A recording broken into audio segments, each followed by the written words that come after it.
ಮಂಜಮ್ಮ ಜೋಗತಿಯವ್ರೆ ನಿಮ್ಮ ನಂಬರ್ ಕೊಟ್ಟಿದ್ದು ನಾನೇ. ಅವರಿಗಾದ ಒಂದು ಸಪ್ರೇಟ್ ಟಾಯ್ಲೆಟ್ ಇಲ್ಲ. ಪಬ್ಲಿಕ್ ಟಾಯ್ಲೆಟ್ನಲ್ಲಿ ಎಲ್ಲಿಗೋ ಅವ್ರುಗಳಿಗೆ ಹೋಗಬೇಕಾದ್ರೆ ಅವರು ನ್ಯಾಚುರಲ್ ಆಗಿ ಸ್ವಾಭಾವಿಕವಾಗಿ ಅವರು ಮಹಿಳೆಯರ ಟಾಯ್ಲೆಟಿಗೆ ಹೋಗಬೇಕು. ಮಣಿಪುರಲ್ಲಿ ನಾನು ಇಲೆಕ್ಷನ್ ಕ್ಯಾಂಪೇನ್ಯಲ್ಲಿದ್ದೆ. ಮಂಜಮ್ಮ ಜೋಗತಿಯವರು ನಿಮ್ಮ ಭೇಟಿ ಆಗಿದ್ದರಿಂದ ಅದು ಪ್ರಾರಂಭ ಆಯ್ತಾ ಸರ್? ಅದು ಹೇಗೆ? ಮಂಜಮ್ಮ ಜೋಗತಿ ಅವರು ಪಟ್ನಕ್ಕೆ ಬಂದಿದ್ರು. ಆವಾಗ ಅಲ್ಲಿಯ ಲೋಕಲ್ ಯಾರು ತೃತೀಯ ಲಿಂಗದ ಸಂಘಟನೆ, ಅವ್ರದ್ದು ಸಂಘಟನೆ ಏನಿತ್ತು, ಅವರ ಹೆಸರು ರೇಷ್ಮಾ ಅಂಥೇಳಿ, ಅವರದ್ದು ಅಲ್ಲಿ ನನಗೆ ಪರಿಚಯ ಆಯಿತು. ಅವರುಗಳಿಂದ ನನಗೆ ಇದ್ರ ಬಗ್ಗೆ ಭಾಳಷ್ಟು ವಿಷಯಗಳು, ಇವರಿಗೆ ಏನೇನು ತೊಂದರೆಯನ್ನು ಇವರು ಅನುಭವಿಸ್ತಾ ಇದ್ದಾರೆ, ಈ ವಿಚಾರಗಳು ನನಗೆ ಗೊತ್ತಾಯಿತು.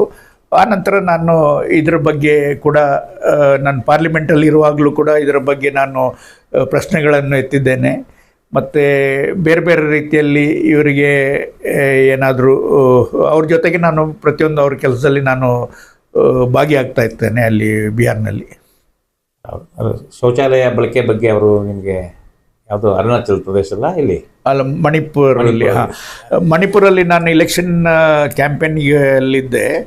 ಆ ಹೊತ್ತಿನಲ್ಲಿ ನಮ್ಮ ಮ್ಯಾನಿಫೆಸ್ಟೋದಲ್ಲಿ ನಮ್ಮ ಪಾರ್ಟಿಯವರೇ ಒಬ್ಬರು ಮಹಿಳೆಯವರ ಹೇಳಿರೋ ಕಾರಣಕ್ಕೋಸ್ಕರ ಇವರ ಈ ಒಂದು ತೃತೀಯ ಲಿಂಗದವ್ರ ಬಗ್ಗೆ ಕೂಡ ನಾವು ಮೆನ್ಷನ್ ಮಾಡಿದ್ವಿ. ಅಲ್ಲಿ ಅದಕ್ಕೆ ಸಂಬಂಧಪಟ್ಟಾಗೆ ಅಲ್ಲಿ ಮಣಿಪುರದಲ್ಲಿ ಇಂಫಾಲಲ್ಲಿ ನಾನು ಅವರ ರೆಪ್ರೆಸೆಂಟೇಟಿವ್ಗಳನ್ನು ಭೇಟಿಯಾಗಿದ್ದೆ. ಅವರು ಹೇಳಿದ ಪ್ರಕಾರ ಇದು ನಾನು ಯಾರನ್ನು ಭೇಟಿ ಮಾಡಲಿಕ್ಕೆ ಹೋಗಿದ್ದೆ ಸಮಯ ತಗೊಂಡು. ಅಲ್ಲಿ ಒಬ್ಬ ಹುಡುಗ ನನ್ನ ಹತ್ರ ಕೇಳಿದ, ನೀವು ಯಾರನ್ನು ಭೇಟಿ ಭಾಳ ಹೊತ್ತಿನಿಂದ ಕೂತ್ಕೊಂಡಿದ್ದೀರಿ, ಯಾರನ್ನು ವೆಯ್ಟ್ ಮಾಡ್ತೀರಾ ಅಂತೇಳಿ ಹುಡುಗ ನನಗೆ ಕೇಳಿದ. ನಾನು ಹೇಳಿದೆ, ನನಗೆ ಇಲ್ಲಿ ನಿಮ್ಮ ಒಂದು ರೆಸ್ಟೋರೆಂಟ್ ಏನಿದೆ ಅಲ್ಲಿದು ರೆಸ್ಟೋರೆಂಟ್ ಓನರು ಹೇಳಿದರು, ಅವರದ್ದು ಕಸಿನ್ ಸಿಸ್ಟರು ಇಲ್ಲಿದು ಏನು ತೃತೀಯ ಲಿಂಗದವರದ್ದು ಸಂಘಟನೆಯ ಜನರಲ್ ಸೆಕ್ರೆಟರಿ ಅಂತ. ಆ ಮಹಿಳೆಯನ್ನು ನಾನು ಭೇಟಿ ಮಾಡಲಿಕ್ಕೆ ನಾನು ಇಲ್ಲಿ ಬಂದಿದ್ದೇನೆ ಅಂತ ಹೇಳಿ ಆ ಹುಡುಗನಿಗೆ ನಾನು ಹೇಳಿದೆ. ಆ ಹೊತ್ತಿನಲ್ಲಿ ಆ ಹುಡುಗ ಹೇಳಿದ, ನೀವು ಯಾರನ್ನು ಭೇಟಿ ಮಾಡಲಿಕ್ಕೆ, ಯಾವ ಮಹಿಳೆಯನ್ನು ಭೇಟಿ ಮಾಡಲಿಕ್ಕೆ ಬಂದಿದ್ದೀರಿ? ನಾನು ಅದೇ ಮಹಿಳೆ ಅಂತ ಅವರು ಹೇಳಿದರು. ಸೊ ಆನಂತರ ಅವರದ್ದು ತೊಂದರೆಗಳನ್ನು ಹೇಳಿದರು. ಏನಂದರೆ ಅವರು ತೃತೀಯ ಲಿಂಗದಲ್ಲಿದ್ದ ಅವರು ಮಹಿಳೆ, ಅವರು ಏನು ಪಬ್ಲಿಕ್ ಟಾಯ್ಲೆಟ್ನಲ್ಲಿ ಎಲ್ಲಿಗೋ ಅವ್ರುಗಳಿಗೆ ಹೋಗಬೇಕಾದ್ರೆ ಅವರು ನ್ಯಾಚುರಲ್ ಆಗಿ ಸ್ವಾಭಾವಿಕವಾಗಿ ಅವರು ಮಹಿಳೆಯರ ಟಾಯ್ಲೆಟಿಗೆ ಹೋಗಬೇಕು.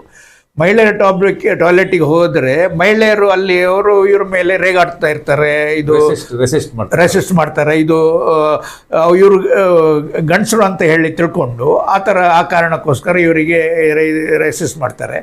ಸೊ ಈ ಕಾರಣಕ್ಕೋಸ್ಕರ ಅವರಿಗಾದ ಒಂದು ಸಪ್ರೇಟ್ ಟಾಯ್ಲೆಟ್ ಇಲ್ಲ.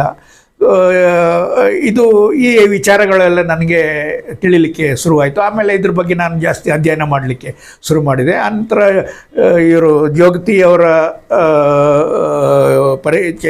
ಕಾರಣಕ್ಕೋಸ್ಕರ ನನಗೆ ಬಿಹಾರ್ನಲ್ಲಿ ಏನೋ ಅಲ್ಲಿನ ಒಬ್ಬರು ತೃತೀಯ ಲಿಂಗದ ಸಂಘಟನೆಯ ರಾಷ್ಟ್ರೀಯ ಪ್ರಧಾನ ಕಾರ್ಯದರ್ಶಿಯಾದ ರೇಷ್ಮಾ ಅವರದ್ದೇನೋ ಪರಿಚಯ ಆಯಿತು ಜೋಗತಿಯವರ ಕಾರಣಕ್ಕೋಸ್ಕರ. ರೇಷ್ಮಾ ಅವರ ಜೊತೆಗೆ ನಾನು ಆವತ್ತಿನಿಂದ ಇವತ್ತಿನವರೆಗೆ ಸಂಪರ್ಕದಲ್ಲಿರ್ತೇನೆ. ಅವರದ್ದೆಲ್ಲ ಕಾರ್ಯಕ್ರಮದಲ್ಲಿ ನಾನು ಭಾಗವಹಿಸ್ತೇನೆ ಮತ್ತು ಎಲ್ಲ ಚಟುವಟಿಕೆಗಳಲ್ಲಿ ನಾನು ಭಾಗವಹಿಸ್ತಾ ಇರ್ತೇನೆ. ಮಂಜಮ್ಮ ಜೋಗತಿಯವರೇ ನಿಮ್ಮ ನಂಬರ್ ಕೊಟ್ಟಿದ್ದು ನಾನೇ. ನನಗೆ ಈಗ ನನಗೆ ಗೊತ್ತಾಯಿತು ನೀವು ಕೊಟ್ಟಿದ್ದು ಅಂತೇಳಿ. ನನಗೆ ಭೇಟಿ ಆದಮೇಲೆ ಕೂಡಲೇ ಫೋನ್ ಮಾಡಿ ಹೇಳಿದರು. ಹೌದು. ನಾನು ಅವರನ್ನು ಅಲ್ಲಿ ಏನು ಸರ್ಕಿಟ್ ಹೌಸಲ್ಲಿ ಉಳಿದಿದ್ರು, ಅಲ್ಲಿ ಹೋಗಿ ನಾನು ಅವರನ್ನು ಭೇಟಿಯಾಗಿದ್ದೆ. ನೋಡಿ, ಒಂದು ಭೇಟಿ ಏನು ಕೆಲಸ ಮಾಡುತ್ತೆ ಅಲ್ವಾ? ನಮಸ್ಕಾರ ಸರ್. ನಮಸ್ಕಾರ.